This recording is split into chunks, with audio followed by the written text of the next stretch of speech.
कल्पना कीजिए एक ऐसे दिन की जब एक नवाब की सेना के पास लाखों का लश्कर है, तोपें हैं, हाथी हैं, लेकिन एक छोटी सी विदेशी कंपनी के सामने वो सेना बिना लड़े ही हार मान लेती है। ये कोई फिल्मी सीन नहीं बल्कि सच में हो रहा था। साल था 1757 और तारीख थी 23 जून। एक ऐसा दिन जिसने एक पूरे देश का नक्शा बदल दिया। इतिहास के पन्नों में ये दिन प्लासी के युद्ध के तौर पर दर्ज है। ये सिर्फ एक युद्ध नहीं था बल्कि भारत की किस्मत को एक विदेशी कंपनी के हाथों में सौंप दिया गया।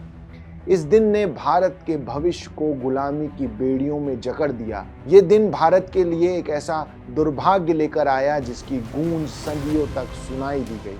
नमस्कार, मेरा नाम है अंशुल शर्मा और आप देख रहे हैं दैनिक जागरण। आज हम उन पन्नों को पलटेंगे जो इतिहास के अंधेरों में कहीं खो गए हैं। क्या आपको पता है कि उस दिन जो हुआ वो महज एक युद्ध नहीं था बल्कि वो एक सोची समझी साजिश थी।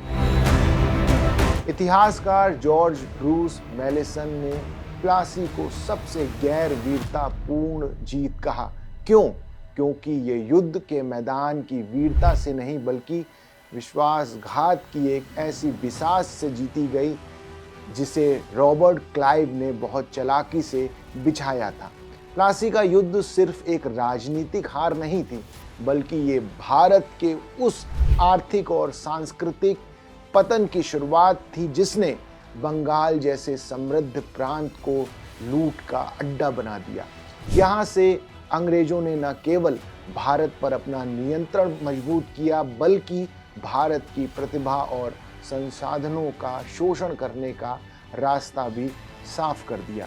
ये वो दिन था जब भारत ने अपना व्यापारिक गौरव और आत्मनिर्भरता को खो दी।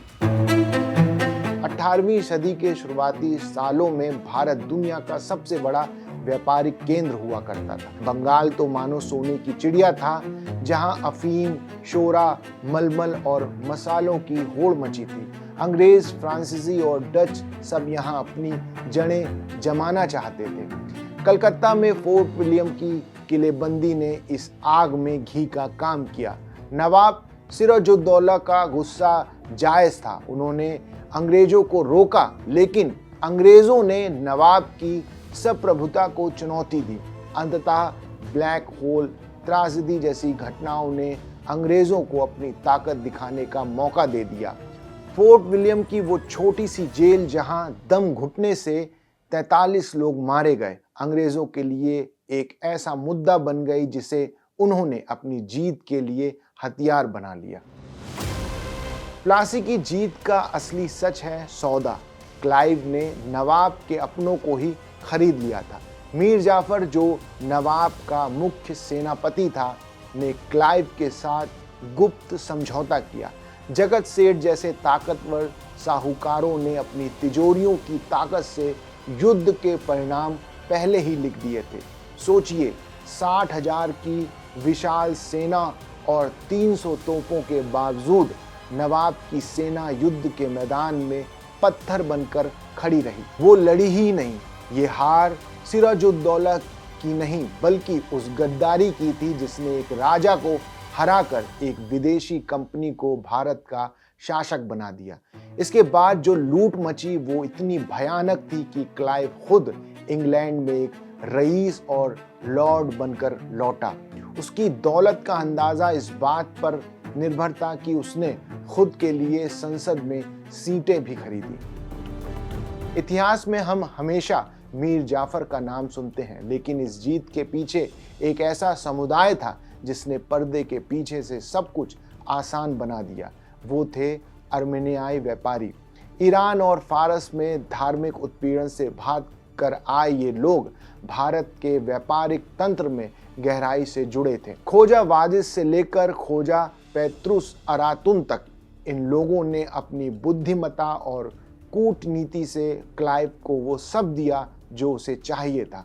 उन्होंने न केवल अंग्रेजों के लिए रसद का इंतजाम किया बल्कि उन्हें स्थानीय दरबारों की गुप्त खबरें भी दी। बंगाल के व्यापारिक एकाधिकार का लाभ उठाने में से आर्मेनियाई लोग सबसे आगे थे। उन्होंने खुद को उपनिवेशक सत्ता का अनुसार ढाल लिया था, जिससे वे अंग्रेजों की आंखों के तारे बन गए थे। जोसेफ एमीन की कहानी तो किसी करिश्मे से कम नहीं है। वो एक सामान्य आर्मेनियाई परिवार से था, जिससे अपनी मेहनत से लंदन के ऊंचे गलियारों में जगह बनाई। उसने ब्रिटिश सेना के साथ युद्ध लड़े और अपनी पहचान बनाई। ये दिखाता है कि कैसे उन दिनों व्यापार और कूटनीति के जरिए लोग राजाओं की किस्मत बदलने की ताकत रखते थे। हालांकि इस खेल में वाजिद जैसे व्यापारियों का अंत बहुत दुखद हुआ। वाजिद ने जब डच ब्रिटिश संघर्ष में अपनी भूमिका निभाई तो क्लाइव के कोप का भाजन बना और अंततः उसे आत्महत्या करनी पड़ी।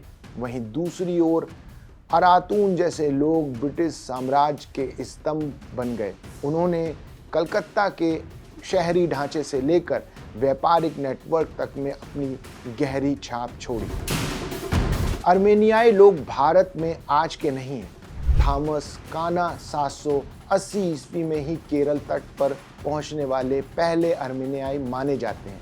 अकबर के दौर में आर्मेनियाई प्रभाव अपने शिखर पर था।